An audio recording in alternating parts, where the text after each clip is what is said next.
I'm Commander Shepard, and the Unnamed Games podcast is my favorite podcast on the Citadel. Shepard out.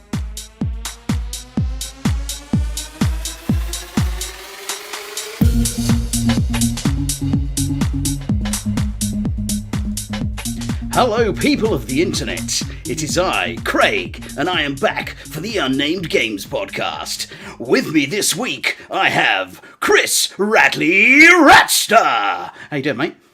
Oh, mate. Yeah. I will say, Nice to talk to you, buddy. Of course, good to be here. we're both quite tired. I've been at work all day, driving around.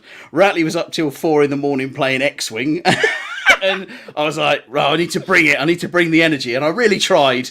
You didn't back me up there, man. Oh, mate, honestly, like, I've got to conserve what little I've got left after the epic of X-Wing last night. The thing is, like, it sounds like we just were playing X-Wing like loads, and we got too much into the miniatures game. This is, of course, but what actually happened was we started one epic battle at I think it was about 8:30 last night, and it took us all the way through till 4 a.m. It was the most ridiculous thing. Like, I can imagine picking the dice.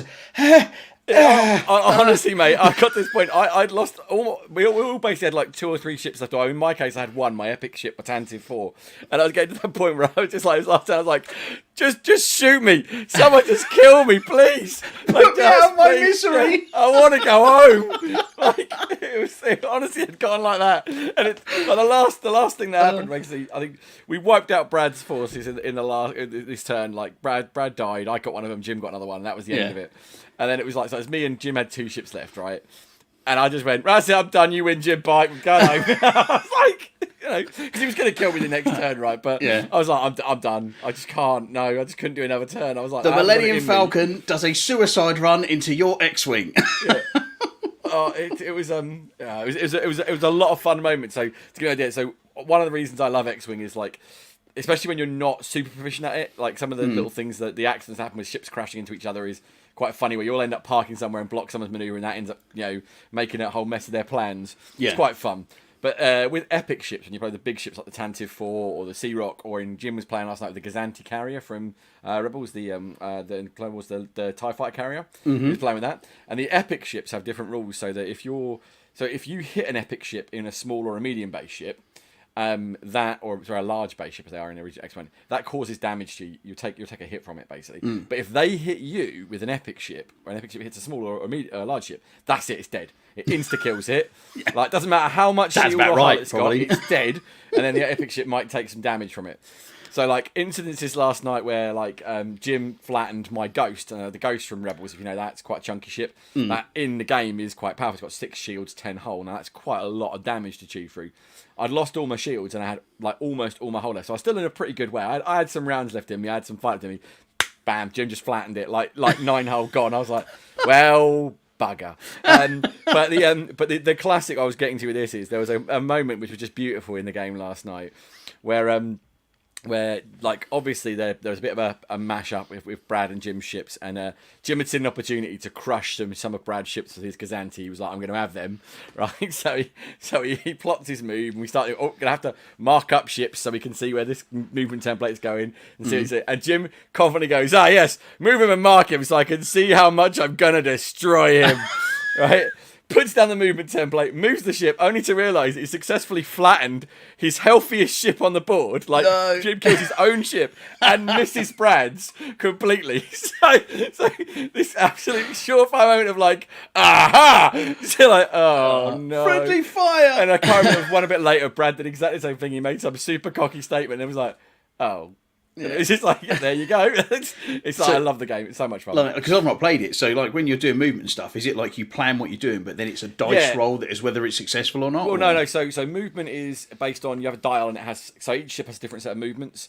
And so you'll plan it in secret and put it next to the ship or next to the card, however you want to lay it out yourself. And then all the ships have got a pilot skill based on who's flying them. And the way pilot skill works in the game is, and this is Gen 1 X-Wing for any nerds out there, not Gen 2 X-Wing, I've not played that. And I think it works the same in this respect. But your movement will go lowest pilot skill to highest pilot skill. So highest pilot skill movements move last. Okay, so if you've got pilot skill 1, he'll always move first. So, that'll happen, and then so you move up through. If a simultaneous move, initiative takes over, because you have initiative in it, and the person with initiative will move first. So, and you can end up with it. But if you plot your move and it crashes into another ship, and you can't complete your move, that class as a collision, and you just basically have to go as far along as you can. Right. But if you fly past them, you can do that. But what you can't do is just land in the same space as them. But there's a whole load of rules that go associated with that, so I won't go too much into it. And then once you've done that, then you get to the shooting phase. Now you can't shoot ships you're touching. So if you're touching an enemy you're planning to be like sitting right behind, but you've overgunned it and you're plonking on them, that's it, you can't shoot them. So that can sometimes work to your advantage. But you can shoot through them. So if there's another guy on the other side of it, you can shoot them. But the pilot skills then play, you shoot from highest pilot skill to lowest pilot skill. So, for example, the Han Solo in the Millennium Falcon, he's got a pilot skill of 9, which is the highest in the game. So Han always shoots first. Right. I mean, it doesn't technically always shoot first, but that's the idea of it, basically. Yeah. Like the higher pilot skill, the better you. So the other idea, it reflects pretty well when you think about it. A good pilot would be able to move later and still complete moves, and then they will always be faster on the trigger than a poor pilot. And then they have abilities, and they vary in what they do. So, for example, Han's ability in the original release was that once you can basically roll your dice. And then you can, if you want to, you can basically gamble and re-roll all of your dice to get a better result. But you might get a worse result, obviously. But that's basically the ability. It's pretty good. There's an ability in the game which is called a target lock, and it's essentially a free target lock, but not quite the same thing.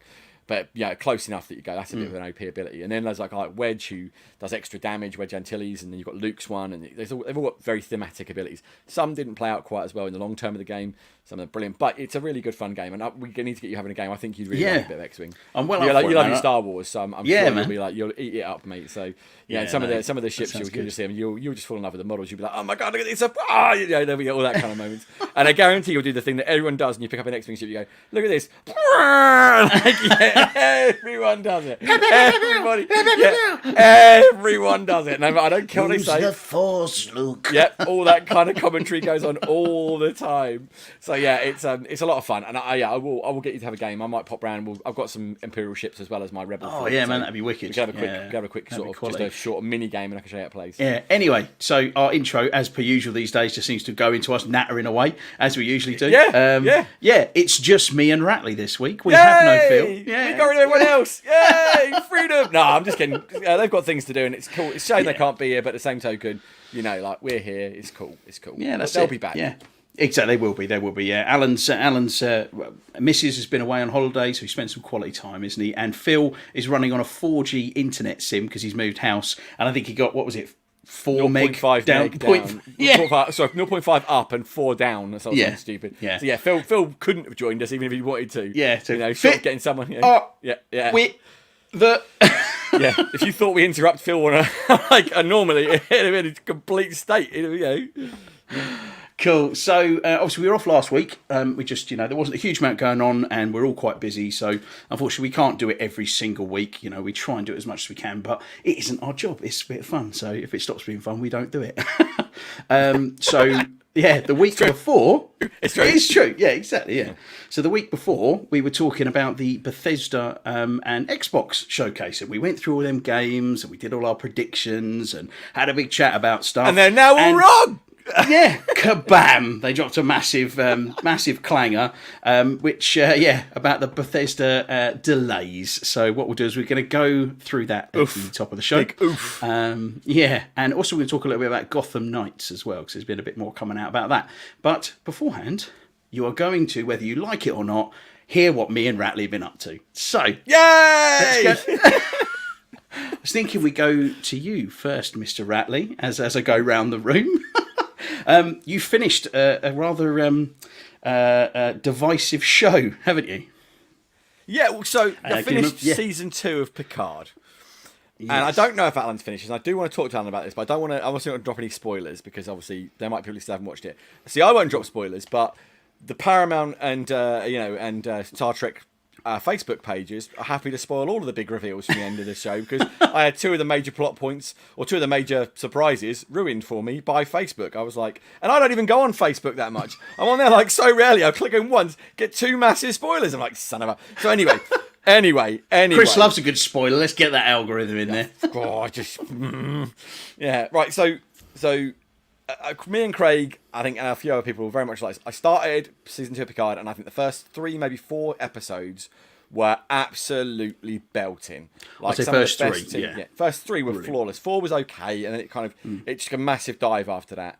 And I struggled through. I think I struggled to episode 7 because when I came back to it, I had 8, 9, and 10 to do, and I struggled through episode 7, and I just didn't have a desire to go back to it. And like, I kept seeing they dropped another episode, and I was like, I'm just not excited, and it bums me out because big Star Trek Next Generation fan, big Voyager fan. So want to see more of 7 of 9. Who doesn't? More of Picard. Love Picard. Great character I love dearly. It's one of these things that I kind of was like, I just really want to love this, and I just can't because it's just not very good. And it's a shame because it started so well. I think we all agree. Like, that first episode in particular was just mind-blowingly good. So good.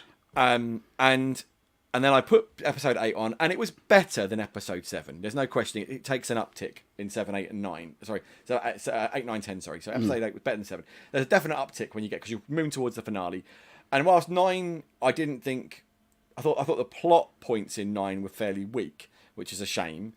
I thought the episode was at least fun. It was action packed. It was enjoyable. There was a lot of sort of very smart visual choices in terms of like the way they were portraying certain elements that were going on. I thought there was some cool things like they use color very well. Oh man, honestly, I just completely disagree with everything. And then the plot happens during it, and I'm just like, please make this stop. Please just make this stop because you're spoiling what are some great visuals and some good ideas by some really dumb stuff happening over here. And I will say this: that episode 10, when I watched it, before we go on to episode 10, because I haven't seen episode 10 yet, I have seen up to episode 9. So just kind of recapping a little bit from my perspective on what you said so far, because that's where I've got to. It was. So I think it was 6, 7, and 8 were so bad that parts of it I had to fast forward through. I couldn't. It was so cringy. I had I'm going to say what it is. There's a particular scene in a red dress and on top of a balcony. You'll know the scene I mean. Fast forward that as soon as it started happening. That was nope. No, thank you. And I'd completely fallen out of love with it, and I was like, much like you, thinking, ugh, I don't really want to go back in. And you'd sent me that message saying, I've watched the end, it's worth it. So I thought, right, I'm going to push through. I'm going to watch episode 9. Watch through episode 9, and it was awful.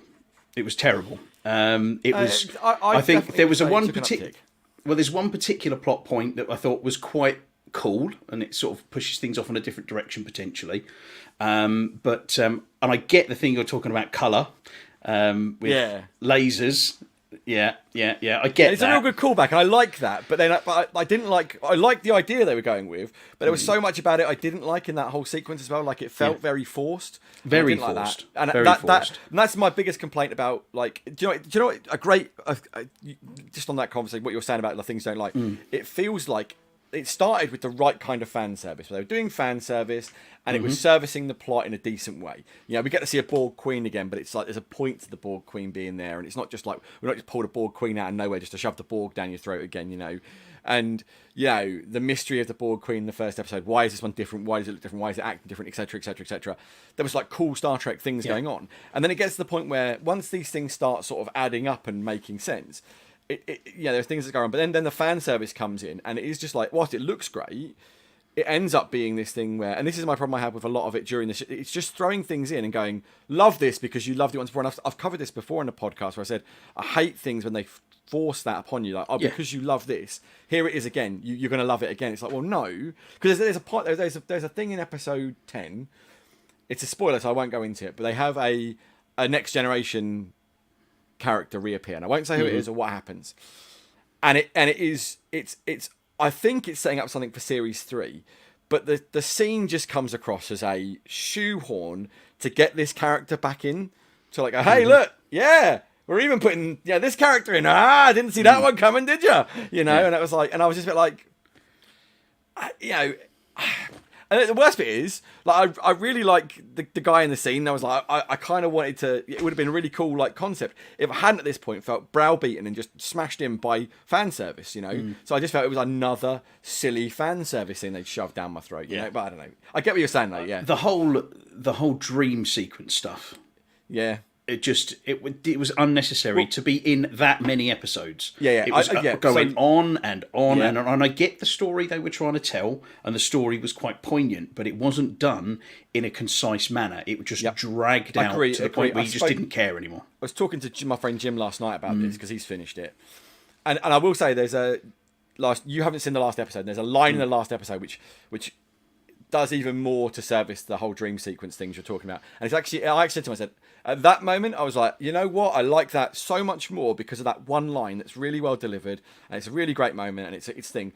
And then, by the same token, like I said to him, whilst I thought it was a brilliant way to close that storyline off and give it more meaning, that storyline still, like you said, it took 2 episodes too long, essentially. The whole thing was 2 episodes too long. It shouldn't have been 10 episodes, it should have been 8 episodes. You could have condensed a load of it down, you could have trimmed the fat and made it far more enjoyable, far more, streamlined.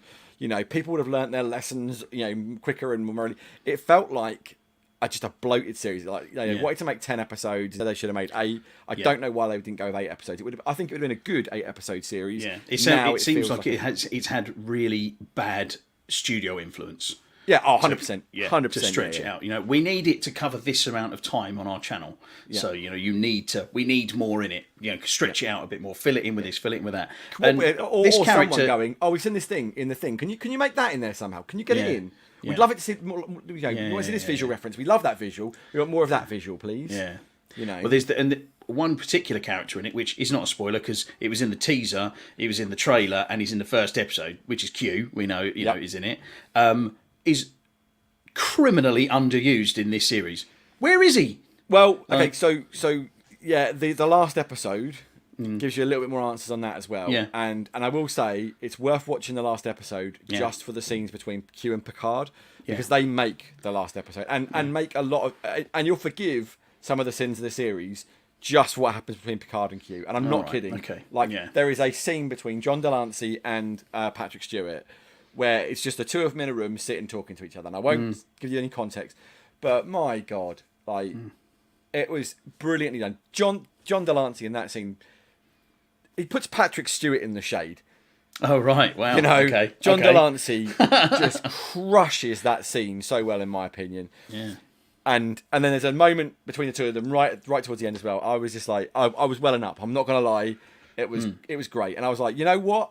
If we'd have got here quicker and I could have enjoyed the ride more, this would have been so much better. And if Facebook hadn't spoiled some of it for me. Well, there is quite a lot of it for me, in fact. Because I knew the Borg Queen was in it before the Borg Queen showed up, right? Yeah. That was spoiled for me on Facebook. Then, actually, that was Instagram by a cast member. Stop doing that. Don't post massive spoilers on your flipping socials, like the day after it launches, or in some cases the day it actually launches because you're in a different time zone. Whatever. I think for some people there's a fine line between advertising and a spoiler, and I think you'd think people who work in television and streaming services would get it. What is a spoil? What would be classed as a spoiler with beloved shows like this that a bunch of nerds watch and get really funny about this stuff? We do, It's we don't want to be spoiled. We want to enjoy it in its purest form. Well, can you imagine if you'd have sat down to watch the best of both worlds, back all those years ago? I mean, I watched it was on TV on BBC Two, like I'm sure you were. And at the end of Best of Both Worlds, Part 1, it's where Picard's been captured by the Borg, Riker's stood on the bridge of the Enterprise, and they've rigged their main deflector to do an energy discharge, which is going to destroy, 2/3 of the Borg cube. Apparently, that's their play.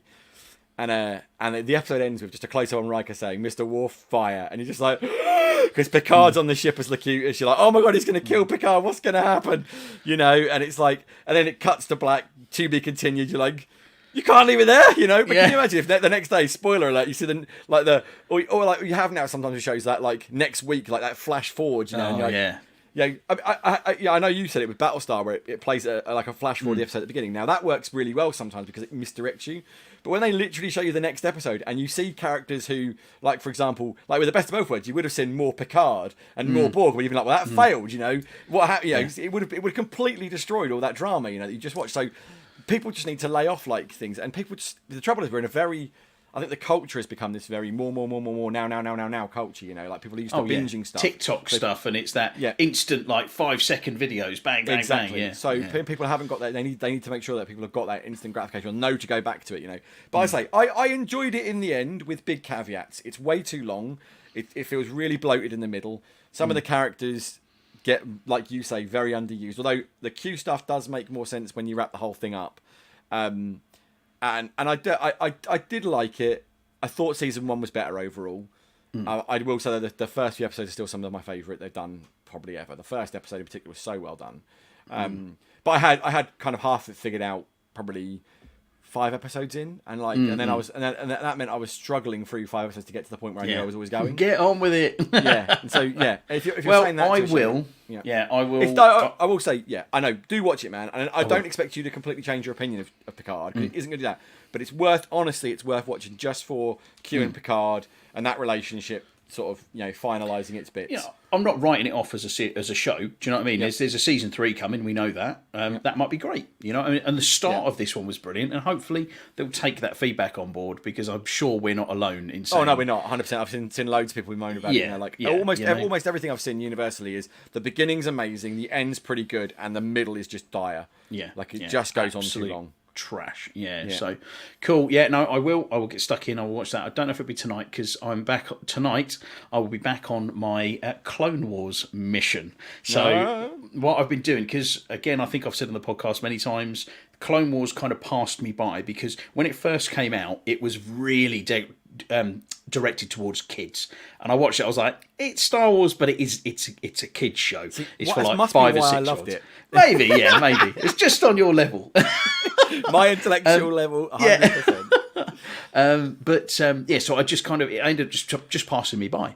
And Phil kept on at me saying, "Oh no, you need to watch. There's some really great stuff in it." And I tried a couple of times, starting right from the beginning, and it just failed every time. So I started through again. I think I said this. Started again back at like season 4, and there was about a good sort of maybe 5 or 6 episodes in season 4 I watched. Again in season 5, there was probably maybe 6, 8 episodes of watching that. There was like these key episodes that you pick out in there that actually mean something to the wider story, rather than there's a trade dispute on Upatanu, like somewhere you've never heard of for people you don't care about, that means nothing in the grand scheme of the story. Then get to episode 6, and episode 6, I think, from what somebody was telling me, I think Netflix had picked up after it got canned. They picked up for episode 6 and ran season 6. Sorry, not episode 6, season 6. And immediately you can see this jump in production value.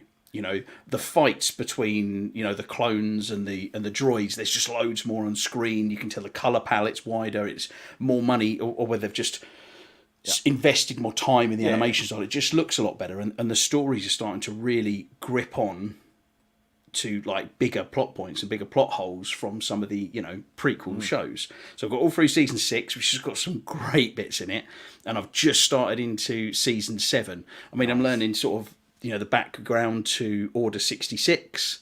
There's loads of stuff more about Darth Maul, because again, I mean, we can't say, I don't even care about spoiling the Han Solo movie, because it's not very good anyway. But the best bit of it is the bit you're about to spoil. You have to wait. There's no point watching the entire movie just for this one character beat. It's like you just YouTube this crap. You know what I mean? Right at the very end, you get a hologram come up of Darth Maul. And because it is Ray Park in full gear for what 30 seconds, if that, I was totally like, worth it, credit to that man for doing that. Although don't you think though, at the end of Solo, just a complete tangent, there's like, it's great, he's like, shows something like, this is well cool, there he is, and then for absolutely no reason, just turn the lightsaber. You're like, all right, we know it's you, we know you've got a lightsaber, but you're just sitting there like just quickly turn the light switch on. It's me. Okay, cheers. In case you weren't aware that I got a lightsaber, but it's entirely pointless. He doesn't need to do it for any. Just turn the lightsaber on. It's like, it's cool though, doesn't it? It does look cool, mate. It's a lightsaber, so we all love it, right? It's like a flex. But anyway, so it's season 6, season 7, or season 6 so far. We're getting loads more stuff around Darth Maul and him kind of coming back. Because if you don't watch the Clone Wars, you don't get. You're like, how the hell is he about? Didn't Obi-Wan Kenobi chop him in half? It's like, so, and I'm now starting to go through the Ahsoka storyline, because I was thinking to myself, we're getting to Obi-Wan Kenobi's obviously coming out at the end of the month. And then they're starting production on the Ahsoka show. I'm like, I need to get stuck into this. So excited for that. So excited for that. Yeah, and it's just little nerd crush as well. Yeah. Little things like I did not realise. Okay, so in The Mandalorian, yeah, I mean, this is a spoiler saying about Death Watch. I mean, I've said it now, but No, the Death Watch are well known, mate. They're outside that, so yeah. So there's Katie Sackhoff playing Bo-Katan in Death Watch, and I was like, oh, that's cool. It's Katie Sackhoff. She's like a nerd goddess, isn't she? She's really cool.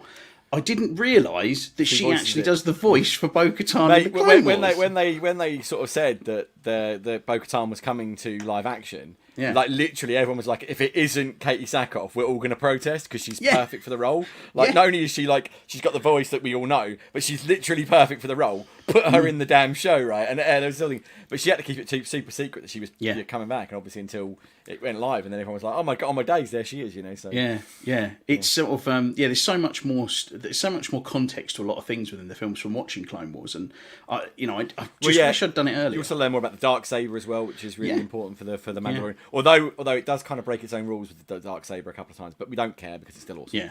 I think it's great you're going through it because it's a really good series. So you haven't got to Ahsoka's Order 66 moment, have you yet? No. That's right at the end of the show, if memory serves, mate. That is like one of those moments. Just like, holy crap! Like, you're gonna love that, mate. You're gonna love that. Yeah, I've just been watching the bits. So the start of season 7, because actually, just to go on a bit of a tangent, I watched some of the Bad Batch when that came out on Disney Plus, which I've not seen actually. I need to sit down and watch that. It's really what I've watched. I think I watched 3 episodes of it, and that was when I was like, you know what?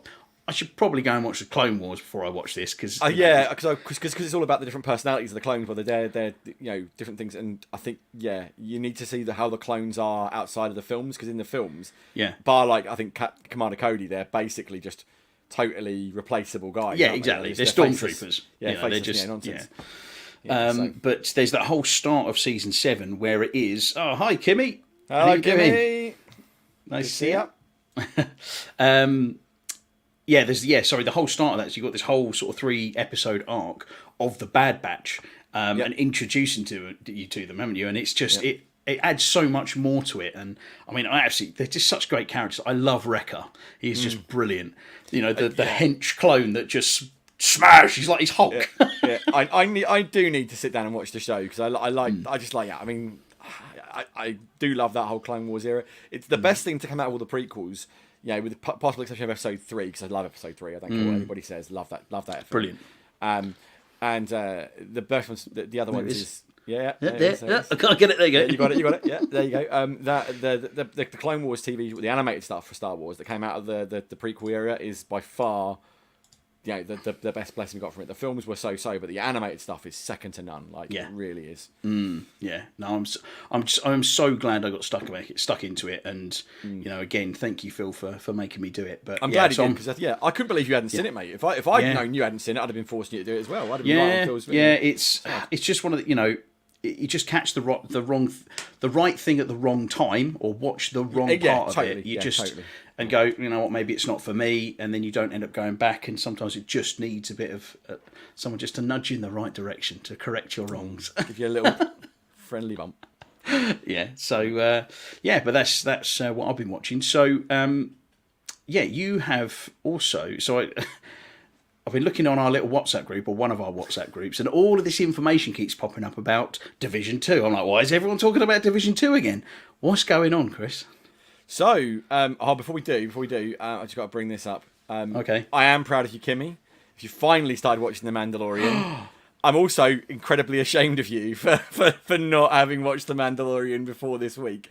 You are in done, for Kimmy. A ride. That is a fantastic show. It is. It's top tier Star Wars. Oh, 100%. Absolute 100%, top tier. 100%. The feels will come thick and fast in that show. Like they are. It is superb. Absolutely superb. It's my favourite Star Wars for a long time. I have spoken. Yeah. Yes. It's so cool. Oh, so great. The first season's full of really great characters, actually. Really great characters. They keep popping up. So yeah, you'll enjoy that, Kimmy. Enjoy. Yes, that's right. Yes. Anyway, moving on. So the Division 2 has risen from the ashes like a phoenix.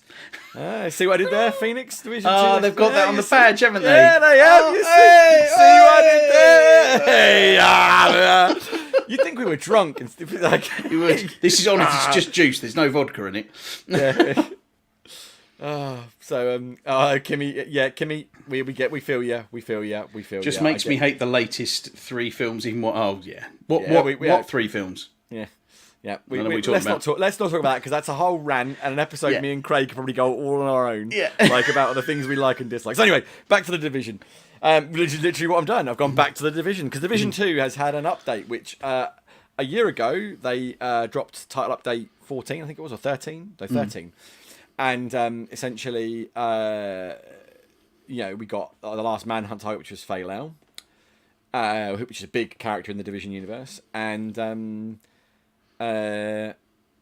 basically they announced they were discontinuing support for the game. There was going to be no more new content. They weren't discontinuing support, so the game would have still been supported, but there wasn't going to be active development on any new stuff. And basically, the community kicked up a stink. Lots of people were very unhappy. But the response to the content they had dropped throughout that year, like the raid and stuff, like that, was so strong that Ubisoft saw the sense and decided to develop new content. And then we've got new content finally. And it is a real pleasant surprise. We're going to get a whole another year of content. They've brought in a whole new team because everyone who was working on the Division had been shipped out to other projects like Star Wars and Avatar. And so they were given the option to go back to the Division if they chose to. Some people did, some people didn't. And they then brought in a whole load of other people to work on the Division from another studio. So that's quite interesting because you might start to see something. Maybe if there's a whole new kind of loads of new people. Well, see different directions and stuff. Well, there is already some difference in that. So normally when you got content in the Division, almost all the story came from pickups and like the echoes that you'd find around the place. I think it's a really great storytelling metric. Way of doing things. It's a really great delivery system. However, I don't think it's used a little bit too heavily in the Division. It worked really well in the Division 1 where you abandon the city. Early days of the virus had hit. Everyone was like, it was completely desolate. There was no communication. There wasn't really people to see and stuff. There weren't these big set pieces. You did get some cutscenes here and there, but it added to that kind of feeling of alone and there's not many people and society on the brink essentially. Division 2 was a bit more cinematic in its premise. It's a bit more action based in its premise than Division 1 was, and I think that it should have always been a bit more cinematic. So this is now cinematic. So you'll now get more cutscenes. The story is predominantly delivered through cinematic cutscenes and voiceovers, which is a better direction in my opinion. Yeah. It feels, I'll be honest, it feels in that respect a little bit Destiny. They've also streamlined the manhunts. Now the manhunts were it's a tick in my box. Well, the manhunts were a lot of content, but it was a bit of a grind and repeat the same stuff, and Division's always been a bit of a grind. All these kind of games do.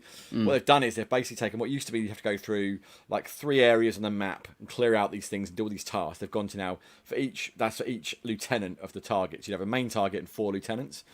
With this one, you basically have to clear one area. You get the manhunt for the bounty for the agent, and you get that. Now, it does mean we're only getting 1 realistically reworked mission per manhunt, so 4 reworked missions, which is a little bit of a disappointment. But by the same token, I can live with it. If the mission's good, that'll be the big seller. If the mission, when they rework the mission, if it's really good, because quite often I have to give the Division their dues when they've reused assets like in the game itself. If you play through Division 2, what happens is you play the whole game, you clear the whole city up, you get the whole thing under control, and then when you complete the final mission and you retrieve the case from the capital and kick the True Sons out and you've cleared DC and you win. At that point, then that night, the Black Tusk invade the map, and the map turns back to red. Everything goes to crap, and you've got to do all this new stuff again. So, and I really, really liked that whole premise. And that was a good way of doing it. Yeah, they reused all the same missions, but completely changed the way they play in terms of the enemies came in differently, different enemy types, and not only that, but in some cases it was a slightly different route through the mission, or just the mission just was very. You go into a room where you knew there was no one going to be in a big fight. You'd walk in and nothing happened. You're like. Oh, okay. In some cases, you'd walk in, nothing had happened. You think you're about to get out. As you go to leave, like they all scram in from behind you. You're like, oh god, they're all behind us. Bunker in. So once you get used to it, obviously, it's just rinse repeat as normal. Like with anything like Destiny is and everything like that. You know where the enemies come from. You know what the mission is. It's the name of those games, isn't it? Yeah, that's exactly it. Obviously, you're forgetting. You keep talking Division and Destiny. You keep missing out Avengers. No, I don't. No, I just pretend it's not there because it shouldn't be. because it's vile. Its existence besmirches gaming in general. God, I hate that game. It really sucks. Sorry, go on. The worst bit is that it could have been great, couldn't it? Anyway, So they decided to bring in this new content. So it's great. We've got new content, got years of content coming, and they dropped a new title update where they're giving us some new gear, some new weapons, some new exotics, some new commendations and stuff to do, which is it's not a big one. And there's a new game mode, which was a big surprise, to be fair. I thought we'd get like a really minor thing. It's a whole new game mode, an 8-man, 2 teams of 4 going in. It's kind of like, it's not a raid because it's a timed mission, so it's not like a raid where you go through difficult encounters, but it is a tough mode. You got like you go through on a time mission. You've got to clear and secure the power plant, and then at the end of it, you'll encounter some, as they say, technologically advanced hostiles. Which, if you know anything about the Division, means you're gonna get just done in by a load of hunters. The hunters are, they're not very nice. So hunters are a pain in the bum. They show up, and it's you've got to be on your game. Some of the new talents are fantastic. They've also reworked some of the ones that were broken. It's a very healthy update for the state of the game. Unfortunately, there's a lot of bugs in it, which is pretty standard for Division, sadly. Some pretty bad ones as well, which is also pretty standard for the Division, sadly. But I'm willing to forgive them at the moment because it's a new team, work on the game. They're going to be learning a lot of stuff. There are some great things in this for sure. Some of the new guns are great. Some of the new talents are great. Making the Pulse viable finally is great because Pulse has been completely wasted. The Pulse was going from Division 1, where the Pulse was like almost a must-have. It was just fantastic. It was god tier, mate. It was god tier. That's the problem is that the Pulse in Division 1 was too good.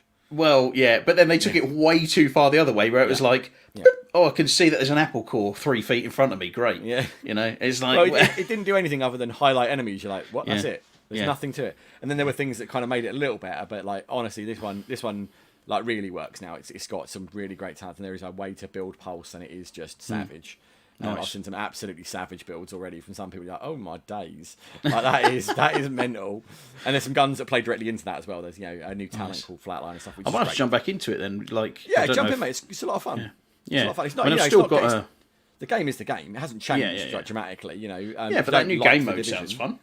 Yeah, if you don't like the Division, you won't like the Division. This isn't going to change your mind on the Division. Don't get me wrong. I'm not saying that but it's a healthy update for Division players or people who like this kind of thing.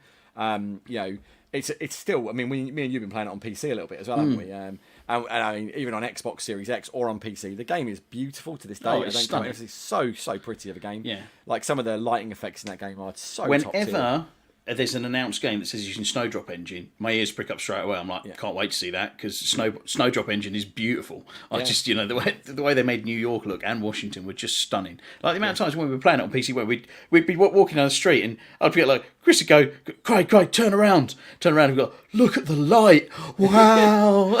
but we both just stand there for like a couple of minutes going, wow. like just moving the camera to get a better angle. Like, oh, look at this, is so good. Go take a picture. Yeah, but it's such a good looking game, and I do have a lot of time for it. But like I say, healthy update. Really pleased to see it back. Like I say, it might bring a couple of new people in. I'd certainly like to see it bring more people in. I think it's a step in the right direction for the Division. They've also done some other stuff, like they've increased exotic components up to 100 you can carry from 20, which was always way too low. Because I was forever getting exotics and being like, well, I'm either going to keep them or mash them. If I mash them, I get nothing for it. So it's one of those. I'm sure I'll hit the limit, the cap for it at some point. Because I'll just keep mash them out. But it means like if I pick up an exotic, I can just mash it and not have to worry about it if I need to. It's like it's now part for my next recalibration of my next exotic that I'm going to get, because there are some really cool new exotics as well. Yeah.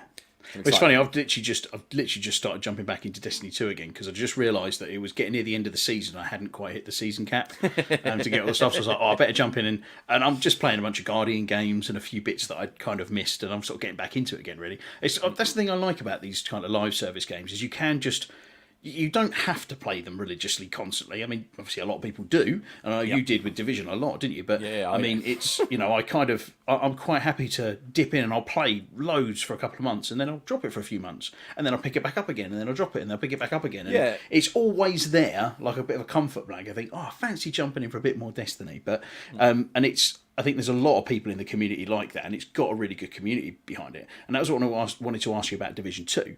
Was, I mean, what's the community like? Is there still a big community support in Division 2? I wouldn't say. Yeah. I mean, so obviously, if you compare it to Destiny, it's a pretty small community. There's still plenty of people playing it. I mean, you won't struggle to find people in the dark zones, or if you're matchmaking certain activities, it becomes difficult. Or if you're looking for groups of certain activities, it becomes difficult. Like one thing that's always bugged me about Division 2. And I do understand it though, having done so. You can't matchmake raids, which everyone moans about. But I've done so. You can matchmake discovery versions of the raid, which is where basically the raid that has none of the gear in it, and all the enemies are made way easier to build. But the idea behind discovery mode is you go in, you learn how the raid works, you then come back. It's so mechanic heavy, isn't it? That's the hard part of raids, is learning the mechanics when you've got a really hard boss shooting you in the back of the head. Yeah. I mean, you did the first boss on the first raid in Division 2, and you know how brutal that was, right? I mean, but it's like anything, like you say, it's mechanics. So, like during lockdown, I was playing a lot with a couple of guys. A team of guys. We usually always get 8 in. You know, we sort of switch between either doing Dark Hours or doing Iron Horse, which are the 2 raids. And one afternoon, we were just setting up. We were like, we're going to run Dark Hours because it's that time. Yeah, we'll run Dark Hours, whatever. And we jump on, and it's an 8-man raid. You're supposed to have 8 men in your team. We jumped on. There were 6 of us, and we were waiting for some people. Just didn't show up. And we were just like, for God's sake. Anyway, we were just trying to, after about 20 minutes, we were just like, you know what, let's screw it. Let's just go clear the tarmac. Because the first encounter's on the tarmac, you kill the enemies. So we run in, kill everything on the tarmac, blah, blah, blah. And we're like, wait a little bit longer, another 5 minutes, nothing else. Screw it, let's just go play about with Boomer. We'll see what happens, see what can happen. We'll never beat him, but we'll just have a go. We'll just see how well we do, Like 20 minutes later, we're like, oh well, we've beaten Boomer. We'll take the next bosses out. They're easy, but we'll never get past Buddy and Lucy. They'll own us. So we do Weasel super easy. Weasel's a dead easy boss to kill. It's a bit of a non-event really.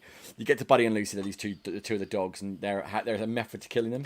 So Buddy and Lucy, we sort of talk about our strategy before we go. Before we set it off, set the encounter off, just own Buddy and Lucy first try. And we were just like, well, okay. That was a bit good. And then we get to Razorback. Now, Razorback is mechanically hard. Like, you kind of need 8 people because there are 4 generators that have to be activated simultaneously, and then you should have someone covering each person on a generator. So what ended up happening was one of your guys on a generator has to be running a skill build to kill the drones that show up. So he can't shoot anyone because he's got no firepower. And we were just like, we know this is never going to happen. We'll never manage it. Not in a million years, right? So we formalised a strategy. Got down on the first run, we got so close to beating Razorback, and we were just like, and then all of us, you could just hear us were like, we can do this. We can 6-man this. We can absolutely 6-man this. So we went back in, and we took 45 minutes of like dying to silly stuff, and then 45 minutes in, nailed it, killed it, 6-man completion of the raid from start to finish. Nice, mate. There was some whooping and cheering like that. I'll tell you, mate. That was an event. Not only that, but after we finish it, turns out one of the guys had been blagging us and had never done the raid before. No, really. So we took the guy through on his first raid, 6-man. He lost his mind, mate. And then we gave him the Eagle Bearer, which is the gun from the raid, which is really good. And he was just like, yes, oh my days. And we're just like, there you go, mate. It's like really make you happy. It's like, so I mean, raids are really mechanically heavy. The new mode isn't like that. There's a lot of stuff like that. So it's like so the new mode isn't like it's not a raid, so it's not mechanically. There are mechanics to it, but it isn't mechanically heavy like that. They just do, mate. I just end up sitting there for 3 hours going through the same thing over and again because we can't get everyone to communicate.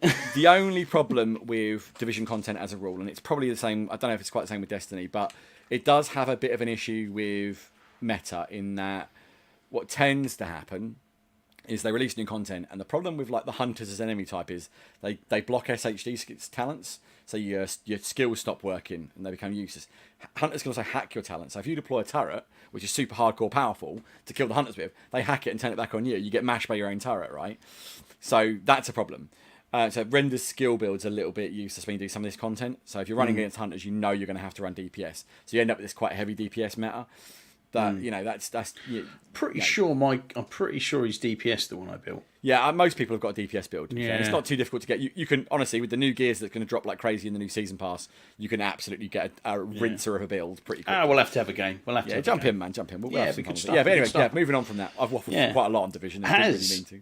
That's all right. No, it's cool, man. It's cool. So in the Division 2, in the new content, Like, I know you're saying about all these fancy new modes and these new guns and all this kind of stuff, but does it have intros by Jeremy Irons? See, no, it doesn't. But do you know what does, Craig? What does? Yeah, the thing the Pentaveret. I've completely forgotten the name for a second. The new Mike Myers show. I'd forgotten as well. Yeah, the new Mike Myers show on Netflix, the Pentaveret. That's got Jeremy Irons voiceover intros, and I have to say, like, I've finished it. You haven't yet, have you? No. Now, if you like Mike Myers stuff, if you like Mike Myers stuff, so you like, Shrek, you like Austin Powers in particular, and like Wayne's World stuff. I think you'll really like this show. Yeah. For me, it ticked all the right boxes for me. It isn't brilliant. It isn't the best thing he's ever done. There are some moments of pure gold in it, and there's a couple of I was like properly laughed out loud, was like, oh my days. But the highlight of the show, and this is really sad, is the Jeremy Irons voice intros on every episode. So every episode, Jeremy Irons does the voice intro where he talks about what the show is. And the first one is super serious. And it's like a typical thing of like 5 men, so join forces to save the world, blah, blah, blah, blah, be the first good, like, whatever. And you're like, okay. And then the second one, it changes slightly, and you're just like, what? What's going on? And then they're all different. And some of them are just brilliant, and I just mean absolutely side-splittingly funny. Like, but it's full of stuff like that. You pay for Jeremy Irons, you get a show. Yeah, it's a performance. It's like a performance. Yeah, yeah. There's a load of cameos in it as well. Like, and loads of stuff. I really like it. I really like the show. I can't say it's my favourite thing ever, and it's a laugh a minute or anything like that. Give us a bit of a synopsis of what it's about. So the basic principle of the show is Mike Myers plays about 12 characters in it. As he does. The main one is a Canadian reporter who's like the nicest man alive. Atypical Canadian. Yeah. And he's like a local news reporter. What you're talking about? Yeah. And he gets told he's being fired unless he can bring a killer story and the big story, break a big story. And he goes to the conspiracy con in Canada and meets up with a guy who tells him about the Pentaveret, which is CanCon or something. Yeah, CanCon. Yeah, so I can't remember. It's nuts. But so he meets this guy who teaches him about the Pentaveret and then takes him to go and like join the Pentaveret join the Pentaveret secret security detail or whatever. Honestly, and then the Pentaveret is him in it's him in 3 disguises, and then was it 4? And then 4. one guy, 4, and then the other guy, isn't it? And then and honestly, it's a lot of fun. It's silly, it's ridiculous. Like a lot of it doesn't make a huge amount of sense, but it's just fun. And it's got some good people in it. It's got Keegan Michael Keys in it, isn't he, as well? Yeah, and you've got Jennifer Saunders. She's great in it as well. She's so good. It's the Meister.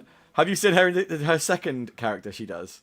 No, I haven't. Her second character, mate, has got one of the bits where I properly laughed my ass off. Yeah. I won't say what happens, but the way that scene ended into him, there's a moment I was just like, that's brilliant, absolutely brilliant. I was like, just classic. What's that guy's name who's in The Hangover? I know who you mean. I can't think of his name either. Oh my god, he's the guy who jumps out of the boot in The Hangover. Yeah. And I can't think of I've forgotten his name. He's a comedian, stand-up comedian. Anyway, he's in it. He's wicked as well. He's so funny.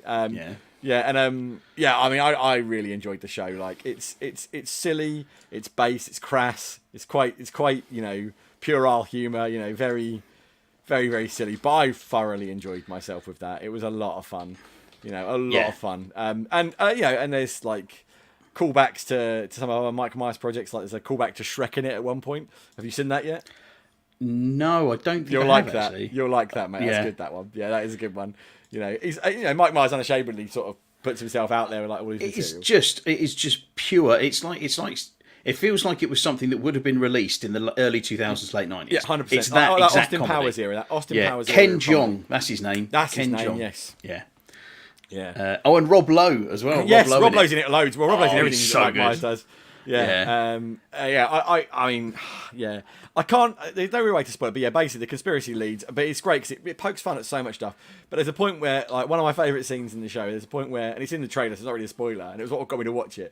There's a point where the guy's like talking about the Pentaveret and how they're setting up all these things, and he's sitting, he's struck to it, and he goes, I mean, look at this, and he gets a $5 bill, and he folds it, and if you fold like this, and then fold like this, then fold like this, then fold like this, it's right there, man, the number 5, 5 members of the Pentaveret. Why would it be there? And the girl's just like, to tell you it's worth $5 American. No, man, it's right there. Can't you see it? And I'm just like, it's so good. I thoroughly enjoyed the Pentaveret. One thing I will say though is, I'm just looking on Rotten Tomatoes. The Rotten Tomatoes scores. the critics shredded it, but I think the audience score is probably about right. I reckon so. Critics give it 21%, but it's 63%. Yeah, it's mean for the critics. It's definitely not bad. No, I think it's not as sophisticated maybe as it's not like modern comedy. It is just like watching an Austin Powers movie. Yeah. If they released an Austin Powers movie now, I reckon that'd probably get slated. Yeah. It's just ridiculous, childish toilet humour. But it's so much fun. I just laughed loads at silly things in it. I'm so glad we both liked that, and it wasn't just me. It was just silly. I wouldn't tell you like, oh my god, you have to see the Pentaveret. I'd be like, I had a lot of fun with that. It's really dumb, but it's a lot of fun. If you like Mike Myers, you'll quite like it. And I grew up when Mike Myers was at his peak. Wayne's World. The first two Austin Extreme Close Up. But the very first first two Austin Powers movies are two of my favourites. I laughed my ass off at them repeatedly.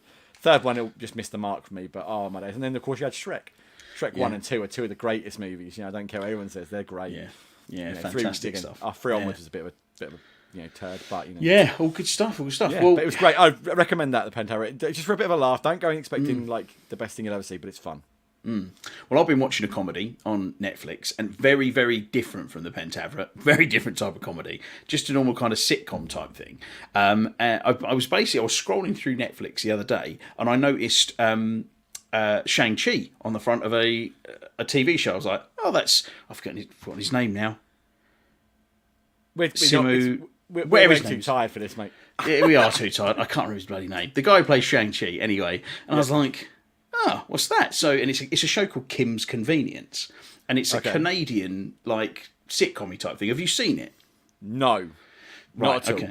Oh, okay, right, okay. Ever heard of it? Not even seen it on Netflix, to be perfectly honest. Okay, yeah. So it literally, because I would have just gone past it, it just meant nothing to me. I'd never heard of it before, and it's purely because I saw him on the cover. I thought, well, I'll just stick that on, and it started off. It was okay. It was just your normal silly little comedy thing. It's basically a Korean family that own a little corner shop, Kim's Convenience Store. Right. So it's the mum and the dad. Their daughter lives with them, who works in the shop, and then their son, who is Shang-Chi. His name's Jung in this show. He's been kicked out basically and lives somewhere else with his mate. I found myself deep, like I started watching, and then I found myself deep into season 2 without even realising it. I got so hooked on it. There's 5 seasons, and I watched all the way through. And like I said, it's not one of those things you're going to watch, and it's not the funniest thing you're ever going to see. It's not the most smartly written, but it's just got great little funny moments in it. And Mr. Kim, the guy who runs the convenience store, he's this grumpy, cantankerous old man who hates all the customers that come in his shop. Love it already. Just brilliant. It's so good, mate. It's just him and Mrs. Kim. They're just absolutely brilliant. And it's very stereotypical with everything in there. So, I mean, I hope it's got a Korean team behind it, and it's not, horribly racist or anything, because I found it really, really good. So if you're at a loss for something to watch, kind of that, I guess maybe Friends or The Office or Big Bang Theory kind of I was thinking of you Superstore, all that kind of stuff. It's that just really easy watching. You can stick it on. It's a 20-minute episode while you're having a sandwich, when you break from lunch or something like that. But it's well worth having a watch. I might have a look at that. Yeah, Mr. Kim he's okay. See you. Yeah, it'll probably just make me think that that's just me in a shop. That is. So I was in a shop. Old and cantankerous. That sounds about right. Yeah, totally. That's it. I didn't want to talk. Yeah, not too much on that one, but Halo Infinite, Mr. Ratley has finally jumped back in, haven't you? Yeah, it was a little while ago, but I haven't really spoke about it. But I did dip back in for a couple of missions, and I kind of got a bit pumped for it again. I haven't had a chance to go sit down and do more of it because the Vision stuff dropped, and I've been doing some other stuff. Lots of painting recently of minis, and excuse me, a lot of people will know I've been painting loads of stuff. I painted a little black and white Superman over there. I don't know if I showed you that. Looks very cool. But yeah, anyway. So I haven't had much time, but I did play a couple of missions of Halo. Now I'd played a bit of Halo, and I was kind of loving it, but I kind of wasn't like compelled with it at all. Like the story hadn't really grabbed me. I was like liking where it was going. It felt very Halo-y. I said the combat from the word go had felt great. Like it felt legitimately Halo and all that sort of stuff. The level design looked great. UI everything was good on it. There wasn't anything to complain about. For some reason, it wasn't drawing me in. And like maybe it was those Halo moments, as you like. You had those moments with Halo. You kind of go, that was cool. It's like that was badass. The Chief being a badass or something. And in Halo Wars, you've got them occasionally like Spartan Team Red fighting the elites, and then the Atriox intro, and then Spartan Team Red going and I think it's Duncan from Spartan Team Red taking Isabel up onto the carrier and destroying it in Halo Wars 2. That was amazing. And then in Halo Wars, I'm sitting there playing it. Sorry, Halo Infinite, I'm playing it. I'm like, I kind of want something cool to happen, and so I'm doing this mission, and I'm like, fight some things. I'm like, okay, that's pretty cool. And then I get to the bit, like, I've got to investigate this tower. So I investigate this tower. Not really fight my because there's not really anything going on. I was like, there's going to be some action in a minute. There's going to be some action in a minute. Turns out the mission's pretty dull, other than one big boss fight at the end, which is pretty cool actually. It was a boss fight with a souped up monitor, and I was like, okay. Yeah. My only complaint was I'm hoping that monitor comes back because I haven't got further in, and because I really liked him as a character, I was like, whilst he was only in briefly, I was like, I like the monitors as a whole, and I thought he was a good one. So I'm hoping. I said nothing. Yeah, but keep your gob shut. But I'm also hoping Atriox shows up. He's supposed to be dead, so Atriox better show up, or I'll be really peeved. But anyway, that mission ends. You kill the monitor, and then you get the weapon, who is the AI who's sort of replaced Cortana, to do a thing, and then like it shuts down the tower you're in, and then the tower just literally starts shrinking, and the Chief's like, I need pick up from my position ASAP, and I was like, what's gonna happen? And like, it's just the coolest cutscene ever, and I was like, this is so cool. It's the one that the pelican comes in, isn't it? He dives out the window in the back. I was like, this is the best thing ever. I was like, oh my god! I was like a proper fanboy. I was like, the music kicks in, the Chief just being a badass. I'm like, this is Halo, and it was one of the things that I know. Me and my friend Jim said like the whole way through Halo 4. Because they got rid of the Halo theme, you're like, it never felt Halo-y because you kind of like, this is when going to go and the Halo music kicks in. Doesn't. This is when the music's going to kick in. Doesn't. The music's going to... No. And I get where they were going with that, was they were trying to define a new trilogy, etc.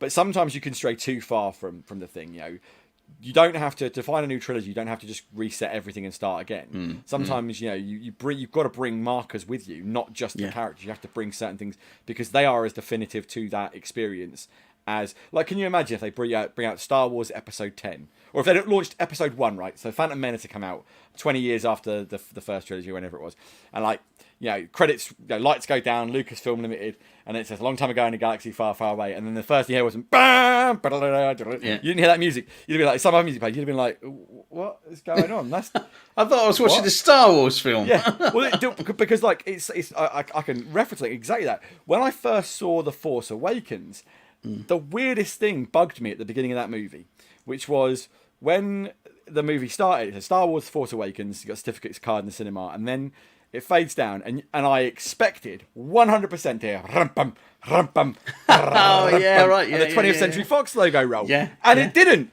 Yeah, Disney Studio. I was like,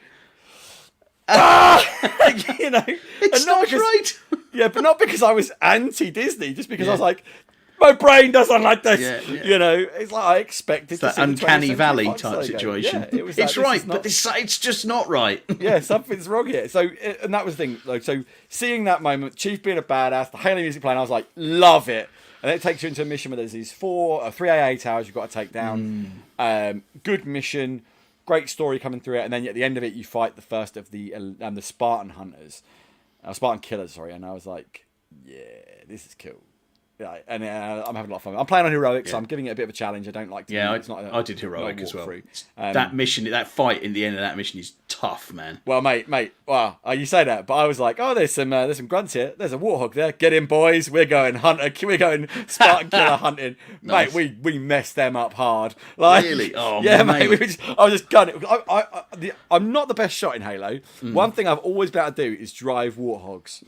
I can drive a warthog. Unfortunately, some of the terrain in Halo Infinite makes it very difficult to drive warthogs because, some of the physics and terrain is like, whoa! It goes everywhere. It bounces around like nobody's business. But I can haul a warthog, man, and I can spin them. I'm good in a warthog. So I had this guy in the back on a chain gun, me just legging it. We rinsed them, mate, hard. If only we could play some co-op, we'd be able to play it together, wouldn't we? Oh, mate, let's not go anyway, there. Less of that, the better. Hopefully it'll come soon. I'll tell you what, one of the most fun... We'll have to play some. Yeah, one of the most fun things you can do in that is get the warthog that has the people carrier one. Yeah. Right? And then what you do is you go and gather up a bunch of Marines, right? You go over to the weapon stores and you pull out either a rocket launcher or one of those monitor laser things, Yes. and you give it to that guy, and then you get another one, you give it to the next guy. So you basically have a warthog with 5 guys on it with rocket launchers, and then just driving in the middle of enemies. It's like, do, ba, ba, ba, ba. It's just carnage, absolute carnage, taking out hunters like they're flying off everywhere. It's wicked. Loving that, absolutely loving that. It's so much fun. And that's the thing, that's what really disappointed me the most about not having co-op in Halo, is that world is just so geared towards a few mates driving around causing carnage together. You know, finding different ways to burst into different structures and things like that. Yeah, It's just, it'll come and it'll be fun. But it's, I got, and in all fairness, I got to be fair to like the critical of the game. See, I'm tired. I can't even say critical. Like, I had to go through 6 words to get to one.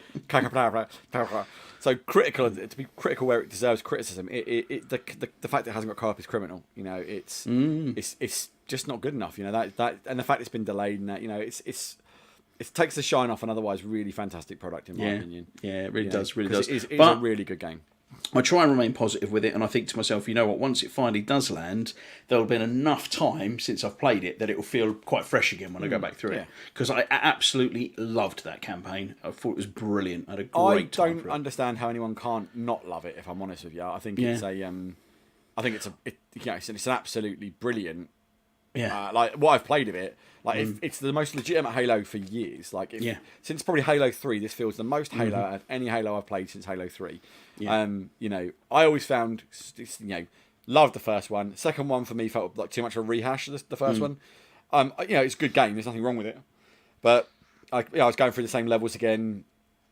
You know, and for me that wasn't great. It was the multiplayer in the second one that really elevated. Was exactly. The multiplayer was, and then the campaign of Halo 3 was just on the money.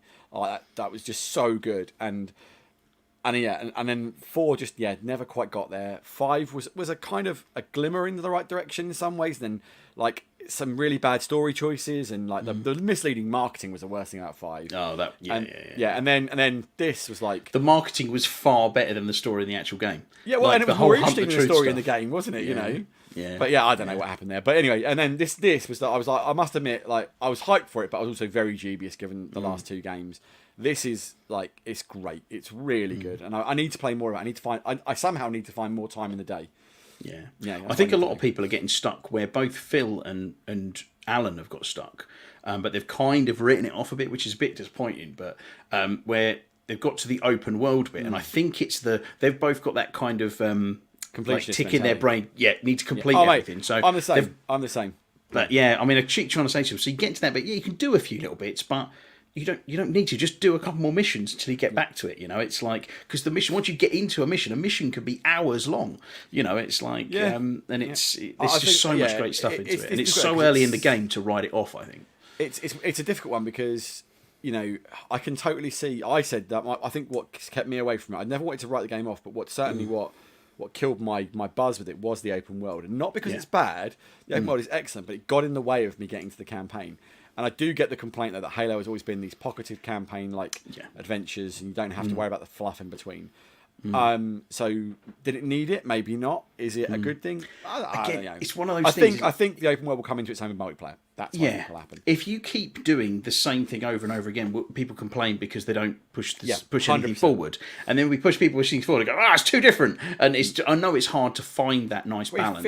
And I think if you're right, if they'd have landed co-op when they launched it, and you'd had co-op and the open world, we'd be having a completely different conversation. I can see it already. I'm waiting for the open world and co-op because I think that's where the fun is there. You know. Yeah.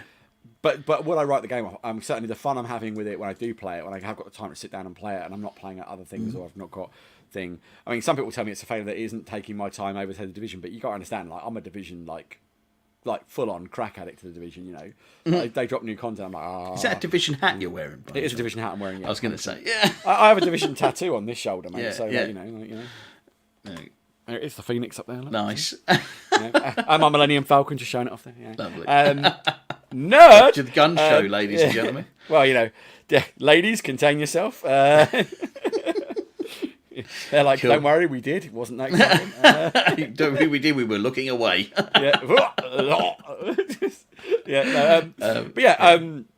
Yeah, I forgot what I was saying now. Yeah, but I say Halo. I totally see what the problem with it is with the open world, but I do think that to write the game off just for that, just get to the missions. You like to say, that mission totally like made me go, yes, this is Halo. Like so much more than I enjoyed it up until then, but that moment, oh yes, Master Chief, good stuff. And I've got to say, what's his name? The guy who voices Master Chief, his name's gone. Yes. What is wrong with us, though? I'm exactly the same. It's a bit too tired, mate. Steve Downs. Steve Downs.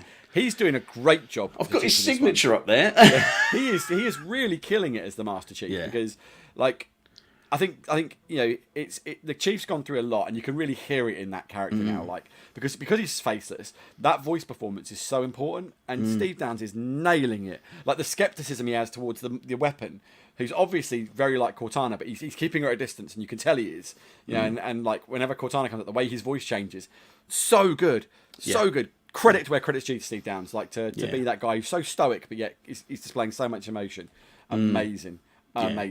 Yeah, iconic stuff. It's Kimmy, what did you miss? Sorry, I did. The gun show happened, and I'm sorry you missed it. So I'm terribly sorry, Kimmy. It can't Go be on, repeated. give her a little tease of the tattoo again. I can't. It's not fair, mate. It's not fair to the ladies watching. All of them. The ladies that might see this video, I can't. Yeah, actually, don't do it again. Inbox. I don't want to have to go through that. I can't have my inbox blowing up like that. On that note, let's move on to the talking point, shall we?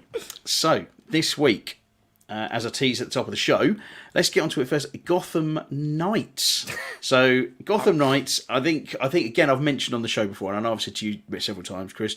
I was after that first showing we had. God, it's got to be 18 months ago, 2 years ago. I was like 2 years ago, I think. Probably. Yeah, this looks really cool.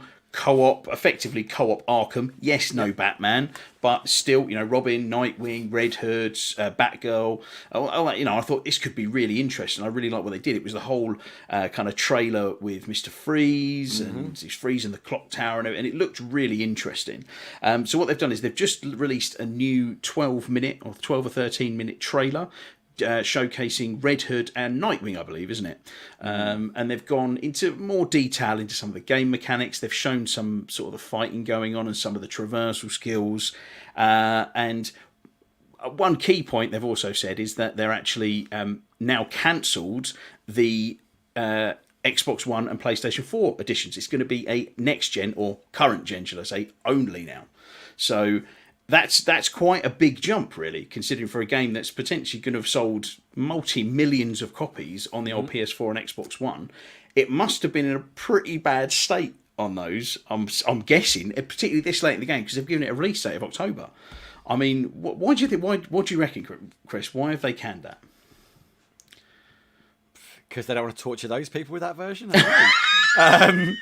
All right, we'll go straight on to the gameplay thoughts. I think it must be basically the game is bigger than they thought it would. I think the biggest problem we're getting with games now as they move in these cross-generational games is as we've got further into these new machines, the vision of developers is so much less limited. They just start adding the things they want and things that would have had to have been cut before because they couldn't fit them on PlayStation 4 and Xbox One. Are now like, well, we don't have to cut it. We can just do that. And then, now the decision isn't to cut the content; it's to cut the console. So I think that's all it is. Is the game's probably expanded. There's probably a lot of given the villains in the story, it will encompass a lot of Gotham. Probably more details, a bigger. By the looks of things, the world is more busy than any Arkham game we've had to date. Yeah. And I would imagine it's basically just too much for the old consoles. That's my gut feeling. I think you're probably right. I mean, it did shock me that this is one of the games that they've done it on because I was expecting it more. We're going to start seeing more of the first-party stuff come out like that to support the consoles more because we are still going through that chip shortage. There still isn't loads of consoles. It's still a place where people can't get all the consoles really, really easily. Yes, Xboxes are a lot easier to get hold of. Series S is not a problem. Series X is much, much easier. PlayStation 5 is still quite difficult to get hold of. And they're really limiting their market. You know what I mean? Yeah, I mean, Warner Brothers don't need the money. Let's be honest. It's not like they're Warner Brothers. But they're still a business, aren't they? Yeah, but it is still a business. I think, but I think it's also like thanks to the Cyberpunk debacle, there's probably a lot of companies a lot happier to can versions for underperformance than just put them out there and go, it'll do, because it'll do isn't cutting it anymore. You know, you get it'll do, and your title runs like dirt. It'll be memed to crap all over the internet. And the PR community manager went, if you put them out, I quit. Well, I don't want to go through that. It's probably just a case of they were like, you know, the game will just die because no one will want to buy it because it'll be a joke, you know. And I think, you know, we saw what happened. I mean, Cyberpunk still sold well, but there's no denying Cyberpunk would have sold better if it had landed better. Oh yeah, you know, it wouldn't have been refunded as much. Yeah, I'd still have a copy of it for a start. You know, there's so much of it out there that, you know, I think that there are, you know, it's just it's good that to a degree that the companies are now fearing the backlash as much as they do. So one of the positives of social media age is that people's opinions carry so much more weight. You can't just rely on a good review score anymore. Like, you know, I remember back in the day, you probably remember this, and I said back in the day, about 15, 20 years ago, the whole Kane and Lynch scandal. Do you remember that? Oh, yeah. And it was because a review site had been caught taking loads of money, basically, for advertising, and then giving Kane and Lynch an excessively good score that it didn't deserve. Yeah. And I think that like that kind of stuff now is much less prevalent to making sure that people like the game, because, you know, it'll go around TikTok or Instagram or Facebook. Well, probably not Facebook, because, you know, that's just for like people's parents. Yeah, and me, I still use it. I barely use it, to be fair. But anyway, but it will go around these things so quick. Twitter will have a field day with it, because Twitter is just a cesspool, you know, and they'll just tear it to shreds, and that'll kill the game, you know. You know, it's. But Kimmy's put here, will stretch resources, making the game for multiple consoles. Yeah, totally. I mean, you're always gonna have to make it for the lowest common denominator, aren't you? At the end of the day, I guess it's probably like, Kimmy's right. It will stretch them out, and I think to probably make some features they want to make work probably would be way more work than it's worth to put it onto last gen consoles, or it might be they have to downgrade features too much. Who knows? But certainly, one of the things I did like from the reveal, which we'll come onto the stuff I didn't like in a bit. Was the fact he said, you know, like, you basically, there are crimes always happening in the city and you're constantly solving them, so they like you interfere with a robbery and stuff like that. So I thought the world looked semi-interesting. You know, like in terms of they'd obviously sort of, I think, learnt some lessons from Spider-Man in terms of open world. You know, like how the world is constantly on this things on. And you know, and there are some really good open worlds in games. Like you say, Spider-Man's good. I've always sung the praise of Division 2's open world. I think that's fantastic. On the Spider-Man really note, ones out there. Yeah, on the Spider-Man note, well, I think it was one thing I mentioned to you the other day, actually, when we were speaking about it. Like, they showcased the traversal in the game of Nightwing on his little glider like they have in Fortnite, and Red Hood bouncing on his mystical energy. And I thought, it's just what are they doing, man? It just looks awful. It looks rubbish. It doesn't look enjoyable. Like, and I was saying, you play Spider-Man. I mean, Chris hasn't played Spider-Man, but Spider-Man, you can jump into that game and just swing around the city and not do anything. It's much fun. I remember when I saw Development Diaries Spider-Man. I haven't played it. I don't have a PlayStation. I haven't played it, and that's, you know, and it's not really my game. I don't really like Spider-Man. But I remember seeing an interview, and they were so determined to make the web slinging legitimate. They made it so that you can't just sling webs out anywhere and like magically skybeam. You have to have a building to be able to web sling onto, and like that's that kind of attention to detail about how important that particular moment of that game is to sell that Spider-Man experience. It's that they know it's key. And I said to you, like, you think about this, like the traversal in like being Batman in Arkham City and then Arkham Knight. Like that whole thing of like to traverse it, you swoop down and slide back up, and you soar as Batman, and then grapple up to a point, pull yourself close, and shoot off it. Yeah, it was amazing, right? Yeah. And then you watch, you know, Nightwing pop out his glider, and like, I was like, it looked like Fortnite, didn't it? It didn't look fun at all. It looked boring. It looked so dull to traversal. And like, yes, I get it, it's traversal, and they were saying they've got a fast travel system now. It's like, great. I don't want a fast travel system. I want to be a vigilante superhero, being a badass, getting around the city. You know, and there should be a fun, exciting way to do that.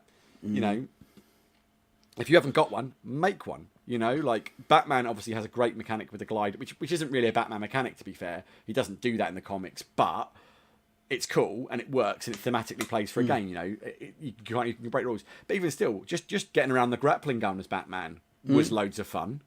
You know, You know, and what you'd like to have seen is him take a step forward, not 12 steps backwards. Yeah, or just at least the status quo.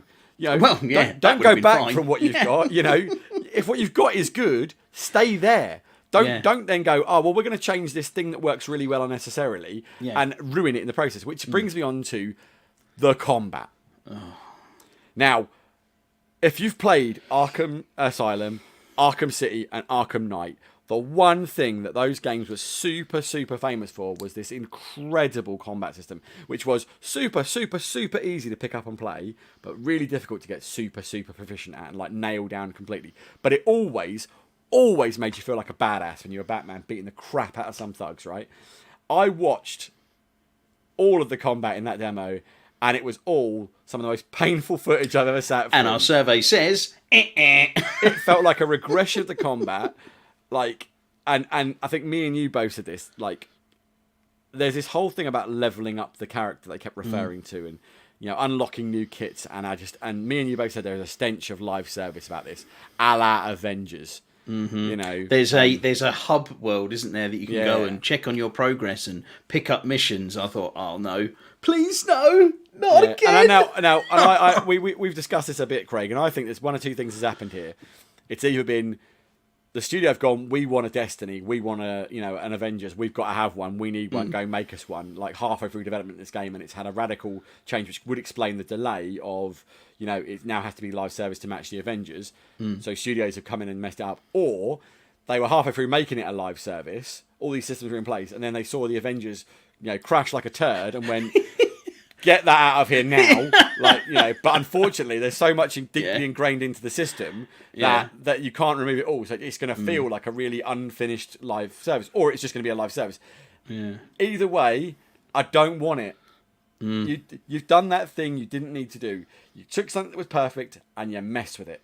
You messed with it for no good reason other than to mess with it or to make more money off it. It's like, that's it. Yeah, absolutely, you know, absolutely. It's like you want to know how good the Arkham games are? I've bought each of them 3 times. You know, like remasters and then on different platforms. I have as well.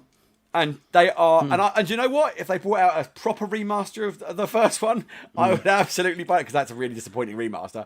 I would absolutely buy it again, you know. Or Arkham Knight you know? on the PC is just stunning when you whack that mate, right up. There are so many games I could buy, but I would buy that because I know it's brilliant and I'd love to play it again. That's you didn't need to do anything. You had the perfect thing. We would have just killed for more of that.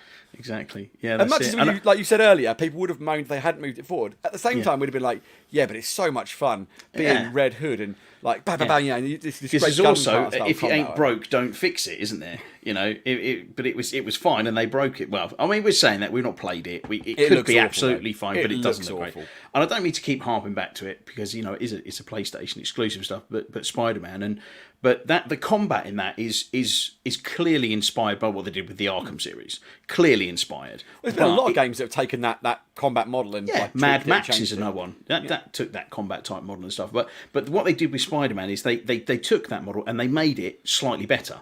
They made it even more fluid. The animations they played worked the better. Spider-Man strengths, didn't they? Exactly. I think they did really well with it. I've seen it played, and that pulling where you can use the webs to slingshot people in or pull them in or hold them. It was playing as those in the same way that played into the Batman strengths with Arkham combat. It plays into Spider-Man's character strengths. But what I'm saying is, sorry, you're missing my point. Is I don't mean that it. I don't. So it's moved further forward in terms of technically. So you've got when you go back and play, you know, because you always rose tinted glasses. You go back and play Arkham Knight, for example. When you do. Jump between characters, it's a little bit wonky sometimes. The kicks and the moves. Well, sometimes he somehow magically like sort of glides across a room somehow, with his leg out and like kicks it through. So it's and they really nailed that well on Spider-Man, and I thought, oh, that's great. It was such a great progression forward of that type of combat system, and I just expected to see in a new Batman type game an advancement on what they did before. I thought, wow, what are they going to be able to do if they invented this type series or this, you know, this series? Did they? That was Rocksteady did, but you know, if this series invented that, what could they do if they take it forward? But they didn't. They just gave more concrete shoes. Do you know what's worst thing about this though is like the Bat family, the heroes we're going to get to play as. So Nightwing in particular, right? Nightwing is an acrobat. He should be fast, agile, exciting, and like dynamic to play. But instead, it was like, I'm going to do these slow backflips across the room, and it was like it was like there's no excitement to that movement or that thing. It just felt like you say stodgy and slow and just like I was like, come on, this should be like that Batman thing but faster. Yes. maybe not as powerful, but faster, and these Fast cool hits, combos fast with the moves, 96, sliding between legs, spinning Yeah. around, back flipping over them. Yeah, all that stuff. Why aren't we getting this? It's just like, but it's just, whereas Batman should feel like a bit of a tank, Nightwing should feel like faster and more agile, and using the stun batons and stuff. It should have been so much better than it was, and massive disappointment here. October. I was dubious. We'll see. I was dubious before I saw that, because I was like, a Batman game without Batman always left me a bit like, I don't know. Like I said to you, I said there's a board game I've seen designed like that. It sounded like fun. You played as the villains trying to escape Arkham Asylum, so no Batman. I was like, that sounds cool. But like playing as the Bat family should be exciting to me. I love these characters, and yet I watched that and went, I do not want to play that game. It does not look like fun. I have no interest. And coming from a DC super fan. And also, talking about that, I've professed since the release of the Batman the movie, the Court of Owls. I've been banging on about how great the Court of Owls are to you, and how good they'd be for a new Batman movie. Yeah. And they're going to be. This is going to be the first time a lot of people will be exposed to the Court of Owls as a villain and a concept. And I just looked at it and went, this looks terrible. Like, I do not want this to be the introduction most people have to deal with the Court of Owls, because they're going to be wasted in such a great. I don't know. Well, like I say, we'll see. Dubious. We'll see. I'm dubious. It'll come out and we'll have a play. I'm sure I'll probably get it, unless it comes out and it's really is. I'm also £65. Yeah, they're teetering on that £70 mark, aren't they? Oh, but I did see that, Craig. If you pre-order it, you get a skin for the scooter. So just wow. A skin for the scooter. Yeah, some scooter or something. Oh, that sounds like something I don't want. Yeah, great. Let me pre-order it now. It sounds like I could not care less about right there. Cool. Right. Okay. So moving on then to our kind of main point is, as we said, we had our little Bethesda Xbox not suggestions. What's the word I'm trying to? Predictions. That's the word I'm looking for. Crikey. It's going well, this, isn't it? It tired, really is. The super tired, like the Tired Cast 2.0. And then they announced that they were delaying, two massive games they had in the schedule for this year, which was Starfield and Redfall. First off, let's start. I genuinely thought that Starfield was locked in for this year. I thought, that's coming, definitely, that's coming. Redfall, I was like, yeah, maybe not, as we said in the last show. Are you massively surprised at these delays? No, not in the slightest. No. I always thought Starfield was going to take longer. I don't know why. I just always thought, when they said 2022 when they revealed it, I was like, really? I thought that was going to be 2023 at the earliest. Like that really surprised me. Yeah. And then Redfall, when they announced it, I was surprised at how soon it said it was coming, because we said nothing about it. So I'm not shocked at either of them. Is it a disappointment? For me, not that much. I was never super excited for either of them. But I know you've got far more to say on this than I am sure, because you were super pumped for Starfield, I know. Oh yeah, I'm really, really trying, so much so I have to temper my expectation, because it's just like my perfect game, like, Fallout, but it's space flight, just awesome. I was so excited for it. But, without going across the same old stuff that we talk on the podcast week in, week out, I would rather it be delayed and be right, and the teams not have to crunch their asses off. We get it, it's fine. Is it still disappointing? Yeah, but is it a problem? It's just, we just play someone else in between. Yeah, exactly. We have to wait a little longer. It's not like it's delayed till 2038 or something, it's like... It's been indefinitely postponed. Yeah. But I think, there's the big thing here is, like, it's disappointing, sure, and I know that there's going to be... I've already seen it, like, people are like, Xbox has got no games. It's like, well... Yeah. Shut up, because we have got games. We've got plenty of them. There's loads of them. We can play plenty of games. Right, maybe we haven't got that many exclusives this year. But then if they've been pushed to 2023, that just means that 2023 is mental, like completely mental for games. And that'll be when we see more Xbox Series consoles in the wild, etc. There could also be I don't want to say Microsoft would do this, but there could also be a very tactical reason. They're going to push it to Series consoles only, and it's going to be. We want to get. I think there were series only. I think there were series consoles consoles only anyway. Because they're maybe it's Microsoft are behind on volume on series consoles. They want to get more series consoles in the wild because they're worried about getting it to Microsoft people, and they're going to take the extra time to polish it. Who knows what the reasons are? There are. If you could get conspiracy nuts about it, like, oh well, actually, I think they've done it because they want to make whatever. But I think, as we've said a million times, and we always say this, it is far better to delay it and not have a steaming turd for sure. than just let it out there and be like, oh no, it's broken. You know. See, I think what's happened is over at Bethesda, somebody's come into work one morning. Oh, I've got the cup of coffee, had a little sip, turned the computer on. They've gone, oh, Xbox have announced their showcase. Todd, have you seen it? Yeah. We should probably tell him, Uncle Phil, shouldn't we? We should probably tell him it's not ready, shouldn't we? Yeah. Do you want to do it? Yeah, I don't want to do it. You do it. Like, you know, you can fire me now, right? It's like, it's like I'm not the buck doesn't stop here anymore. You know? Yeah. They were in denial. Yeah, we've definitely got it. It's definitely going to be ready. Yeah, right. We're announcing it with. But talking about that, I read an article where Phil Spencer had been interviewed almost immediately afterwards, as he always or he came out, and he said, Xbox does have to work better to fulfil its promises. And I think that was great ownership of the problem. He's not tried to shy away from it. He just said, "Yep, we promised this was going to be here. It's not. That's not good enough. We need to get better at it." And I'll say this: I know that we keep saying this about Phil Spencer, but I do have a lot of belief in that man when he says, "I need to work on this." Generally, it might take a couple of years or 6 months, whatever. But you tend to see some changes and some improvements happen from that. You know. We've got you decide to come and say hi, guys. Hi, you decide on Twitch. Hello. Thanks for joining us. Yeah, and we got here we go, Kimmy with the real thing here. It's okay. Todd's going to announce a new version of Skyrim. I mean, I'm assuming Kimmy, you just mean he's going to port it yet again. I mean, it's Skyrim for the water bottle. Yes, Skyrim for the paintbrush. Skyrim, Tire edition. We're going to have to completely change our schedule now about what we're due to talk about, because You Decide has brought up a very poignant game to talk about. Talk about RuneScape. RuneScape is a game. That's about anything as much to add? As I know about RuneScape. It exists. I know it's a thing. I would love to talk about RuneScape. You decide if I had any idea of anything about RuneScape. I'm completely honest with you. I think it's an MMO. I think it's a thing. It's definitely a thing. We're not taking the Mickey Mugger man. Just not our game. No idea. Not a clue. I couldn't talk in any kind of confidence about anything about it. So sorry, but if you want to put messages in about RuneScape, we'll talk about your messages. It's absolutely fine. Oh, Kimmy knows what it's about. It's about escaping those runes. Of course, Kimmy. Of course, I somehow think Kimmy might be lying about that one. Yeah. I don't know. Anyway, we digress.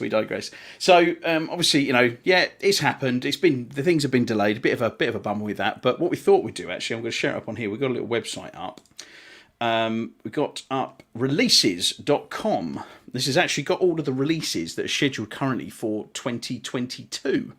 Obviously, we're not going to go through every single one because there's loads of indie titles and stuff on here. And also, we're going to go past the stuff that's already out. Where are we? The 14th. Oh, so Evil Dead, the game's out. Didn't realise that. I've been toying with the idea of buying it. You've played a bit of that, haven't you, Craig? I had access to the alpha. I played. Was it alpha or beta? I think it was a beta. I had to play through it. It was really, really solid.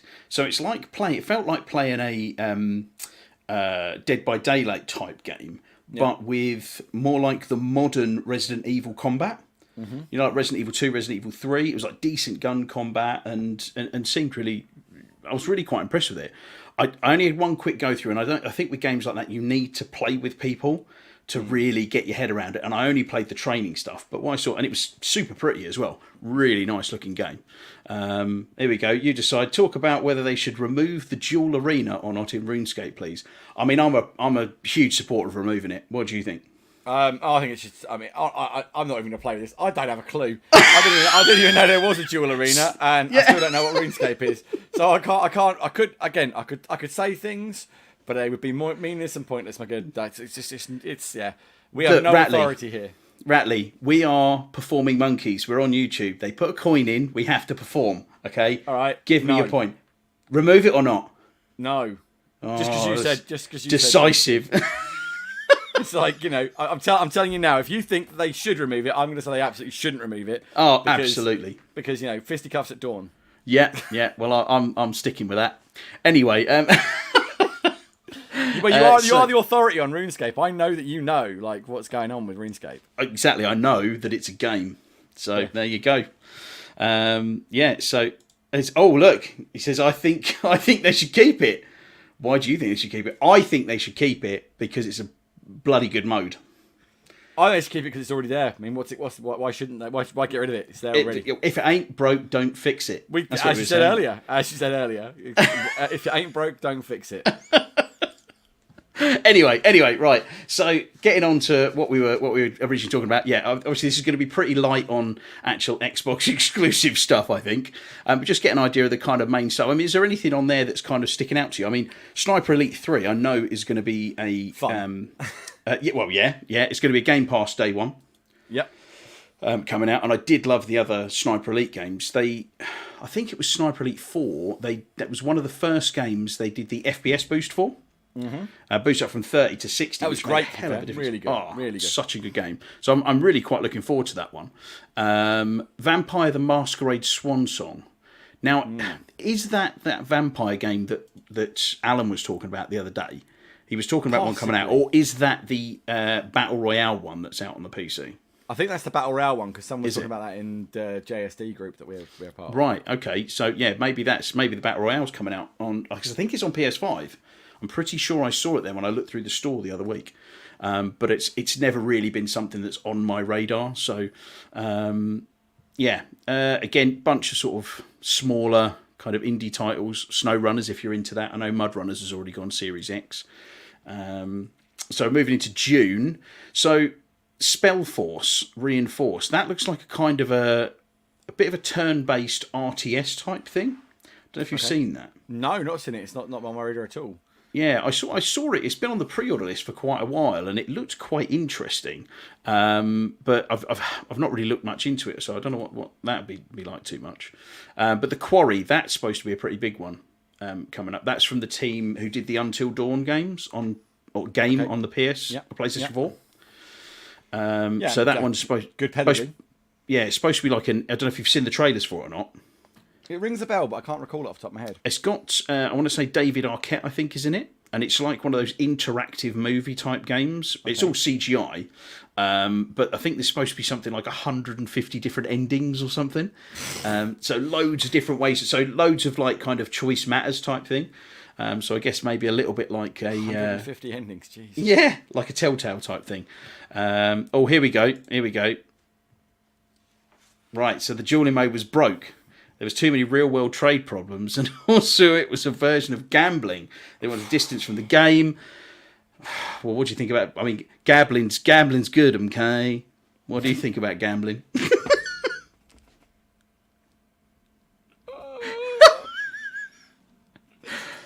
And, do you have any 99s in RuneScape? No. If yes, what are they? No, the only 99s I've ever had in my life are flakes. Yeah, chocolate flakes. I've got like a 99 in my Mr. Whippy, please. Yeah, there you go. Gambling's bad. Flakes are good. There you go. That's the limit of my input on the RuneScape discussion. You decide. You can send this stuff to the developers. All right, if you want this sorted, we'll get it all sorted out for you, mate. Don't worry. Okay, no worries. Anyway, the Shadowrun games. Obviously, you know Shadowrun. That's a quite popular board game, isn't it? RPG. Thank you very much. It's not a board game. RPG game. I think the trilogy is coming out on that. That's all coming to Game Pass as well. Nice. I mean, again, what we're seeing here more and more is like, we might have like some exclusives coming. We've got some really cool like Game Pass love coming in. You know, plenty to play. Yeah, no, definitely. Plenty to play. I think those Shadowrun games, I think they've been out for a while and they're now getting console releases because I think I've got them off some kind of bundle. Kimmy has made a very good point here. This podcast is unhinged. But Kimmy, you ain't seen nothing yet. This it's about to get way worse because I've been asked, how bad does my hat smell? Yes or no? Now let's just point out, guy in the glasses. My name is on the screen for you to read. But it actually isn't right now. It isn't right now, but it was when this was written. And also, how bad does my hat smell? Yes or no? The question you asked does not facilitate a yes or no answer. So, if you want me to answer it with yes or no, the answer is no. If you want me to give you a quantitative answer as to how bad does my hat smell, it doesn't, because I wash it because I'm not a disgusting pig. Essentially, there you go. Perform, monkey, perform. But there you go. So just so you know, just a few pointers. A, I have a name. You could have used that. B, when you ask a question and it's requires a nuanced answer, don't then quantify it to yes or no, because yes or no doesn't actually give me the ability to answer it correctly. It just gives me the ability to shut down conversation, which you don't really want to have. You're just trying to be insulting, and thanks. I appreciate it. The troll powers. Oh God! Your troll powers are weak. You have no power. We need to wrap this here. up pretty soon. I'm starting to get delirious at the moment. I'm so and plus it's so hot in here. I've got the window shut. Yeah, do you know what's going to happen is at some point, at some point, Kimmy's going to tell us we're imagining all these comments and they're not actually real things. We're actually live. We're just that tired. We're just like, Anyway, right. So on here, there's a little something there that's going to stand out to you a little bit, isn't there? Hold on. Oh, Outriders yeah, the Outriders World World Slayer. Looking forward to that. Actually, looking forward to that. So not new games, but yeah, new content. Yeah, looking forward to that. Yeah, that'd be really good. I think just to kind of, because I think we want to wrap this up a little, because I am getting absolutely shattered. Oh, I can't blame that. I'm tired. We've been on for like an hour and 30. I think there's, that Exomecha, again, that's just saying Q2 2022. Oh, We've not Shredder's Revenge, Turtles. Yes, yes. Yes, now that does look good. Yeah, you can see his machine behind him there. Again, sort of meh. There's Saints Row, August 2022. Again, obviously it's a multi-plat one.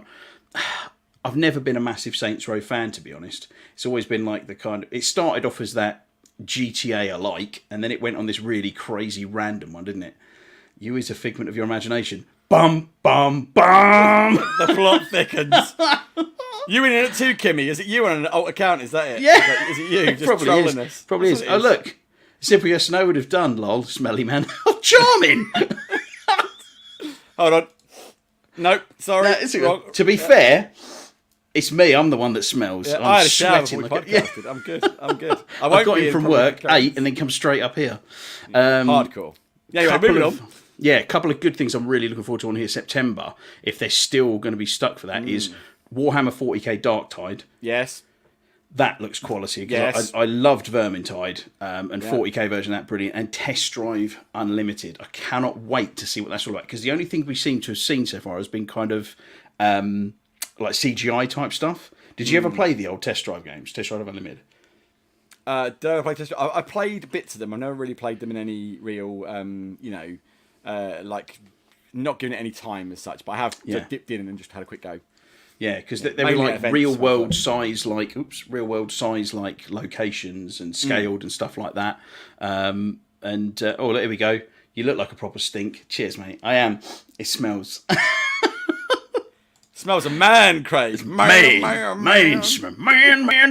And then we've got the aforementioned Gotham Knights. And an untitled Need for Speed game. Now, there is one. Look, Scorn. That's I don't know what to make of that. Do not know what to make of that. That's it's obviously based on the art of H.R. Giger, who I absolutely love, and I'm super excited to see it visually. I'm just like, the little gameplay that's been sort of shown. I'm not sure it's particularly my game, but it's a very body horror heavy, like gross out thing. It looks impressively graphically, but it looks disgusting. Yeah. I don't think I want to play that game. And then down to December, Stalker 2. Now, is that an I think that's an exclusive. It's definitely coming to Game Pass. Stalker 2 is Xbox exclusive on console. So we've got that on there. So Stalker, which looks stunning. That's Unreal 5, isn't it? Mm-hmm. Yeah.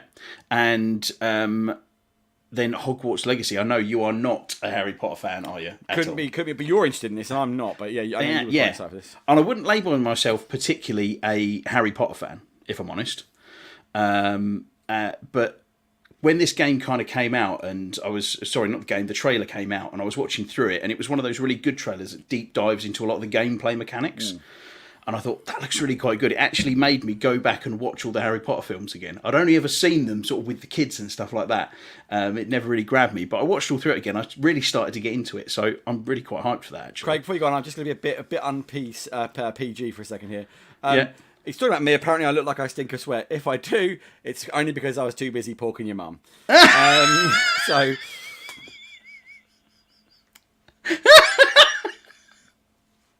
Nice. And then... Ghostbusters Spirits Unleashed. Have you seen gameplay of that? Yeah, there was a trailer for it. It was a first-person, like, 4-player co-op Ghostbusting, and it was the absolute perfect like Ghostbusters game I've been looking for. I'm like, this needs to be a thing. I'm super excited for that. Like, I'm hoping like it gets out this year and it looks great. And Ghostbusters Left 4 Dead. Yeah, it's Ghostbusters Left 4 Dead. Yeah, exactly. Awesome. That. Yeah. Love that. That Lord of the Rings Gollum game. I keep seeing little bits. I love Lord of the Rings. What? Can't get excited about that. Don't know how I'll try it. Like the concept, the world is great. I just can't see where the game is there. I mean, I could be completely wrong. It might be brilliant. It might be might blow my mind. But it just looks a bit meh. Yeah, I'm totally with you on that one. I'm sure Alan has got strong opinions on it. As we know. Shame he's not on. Actually, we'll have to find out. But that Atomic Heart looks very, very good, and that's and I think it's an Eastern European developer. Very, very.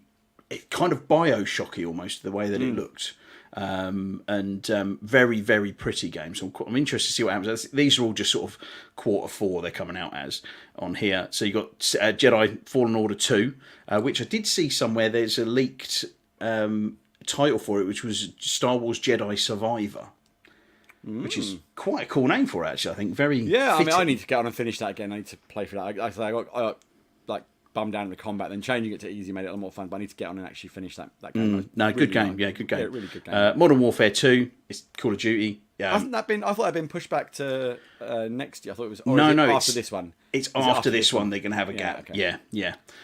Which I think we talked about that last time we were on, and somebody had said that, and I thought, well, actually, and I think I agreed, and then afterwards thought, I said, no, I'm pretty sure Modern Warfare 2 is coming out. I'm sure there's been a teaser for it. It is Modern Warfare 2, but it's a year off, isn't it? Yeah. Fair. Yeah. Those 6 days in Fallujah. I think that very was a hardcore, bit, isn't it? Very hardcore. Yeah, I think that was a bit. What's the right word for it? Like a story tried to be told in a true fashion, but very one-sided, if that makes sense. Sort of story of the Iraq War. Propaganda, you mean? Yeah. So I think there's been a bit of stuff around that. So again, don't know what's going on there. And then I think that's just. I mean, this list goes on for ages now. Although Midnight Suns. I'm really interested to find out what that's going to be. I know I've heard the name and I can't think what the hell it is right now. Yeah, so it's by the people who did... is it XCOM, I think, that are doing this? Yeah. Okay, yeah. Yeah. I'm sure that's what it was. They did a little bit of a trailer for it, again, about 18 months ago, but with all Marvel characters and stuff in, so it looks like it could be quite interesting. But, I think that's kind of probably it, really. We could go on for ages through the list of stuff that hasn't got a date yet, that's just 2022, like miles and miles of that stuff. But I'm too tired to do that. I don't know if you agree. I'll be honest, I'm starting to fail here. My brain is I've not had enough sleep for this. But I was going to say... in all seriousness, though, I think that the thing is here. There's plenty of stuff to play. Just because we've lost the biggest titles, or 2 of the biggest titles, it doesn't mean that we're out of games to play. There's loads to play, and loads of good stuff to play. And next year's just going to be completely bonkers. There's going to be so much stuff next year, like absolutely nuts.